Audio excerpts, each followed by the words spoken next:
Hi dears, I miss the older version of me. யாரெல்லாம் அப்படி யோசிச்சிருக்கீங்க? எதுவுமே தெரியாமல் இருந்தப்ப லைஃப் ரொம்ப பீஸ்ஃபுல்லாக ஹாப்பியாக இருந்துச்சு. இப்போ நிறைய விஷயம் புரிஞ்சதுக்கப்புறம் லைஃப் ஃபீல்ஸ் டூ ஹார்ட் அப்படின்னு தோணியிருக்கா. Sometimes ignorance and innocence feel like super பவர்ஸில்.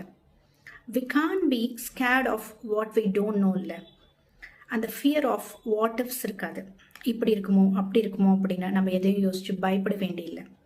நம்மக்கிட்ட யாராச்சும் ஃப்ரெண்ட்லியாக பேச வந்தால் கூட அவங்க இன்டென்ஷன் என்னவாக இருக்கும்னு ஓவர் திங்க் பண்ண வேண்டியில்லை. ஃப்யூச்சரை எப்போவுமே ப்ரெடிக்ட் பண்ணிகிட்டே இருக்க வேண்டிய அவசியம் இல்லை. லைஃப்பை அந்த மொமெண்ட்டை என்ஜாய் பண்ணிட்டு போயிட்டே இருந்திருப்போம். Too much of knowledge makes us hyper vigilant. It increases our anxiety இல்லை.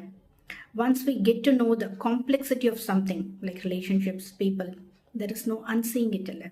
There is no going back. இப்போது we start to interpret everyone's behaviour. Red flag, green ஃப்ளாகுன்னு அதெல்லாம் நோட்டீஸ் பண்ண ஆரம்பிச்சிருப்போம். Basically we go into a psychologist mode even when we don't want it.